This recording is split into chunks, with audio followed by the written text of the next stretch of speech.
Welcome to another episode of Bargain Saturdays. And kicking off Hallmark Entertainment Month, we have The Curse of King Tut's Tomb, which is a weird cross between Indiana Jones, The Mummy, and Stargate. Yet this two-part movie lacks any of the qualities that made those movies great, or at the very least interesting.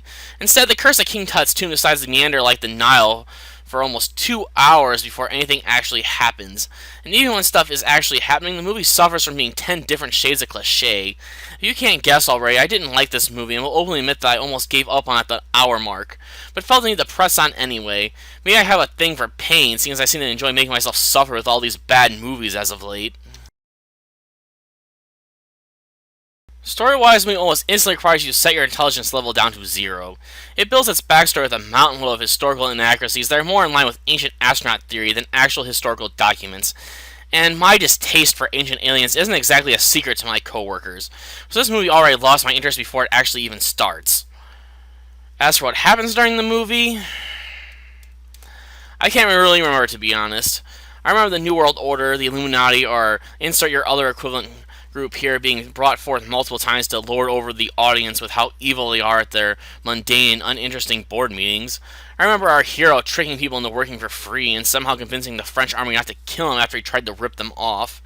I also remember time being reset at the end of the movie, so none of the events contained within actually happened, and only two of the characters within the movie even remember what had happened in the previous timeline. So in other words, all the events that I mentioned previously are entirely pointless since they have no lasting impact on the world itself. Ironically, this movie does feature some pretty solid set work, but then has to be marred by the limited budget for special effects. Albeit the quality of the effects is probably to be expected to some degree considering this was a TV movie and not a major blockbuster.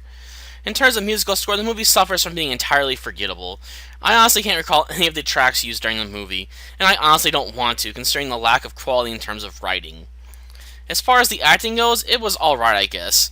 There definitely wasn't any standout performances in this movie, but I can't honestly call the acting bad when the script feels like it was written by a 3-year-old on a sugar high.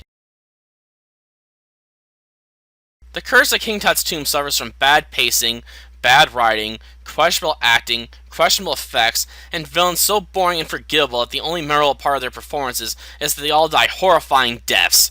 So in short, this movie is terrible, and only an internet reviewer that risks the ever-living snot out of things like this could get any real use out of it, and even then, I question its potential.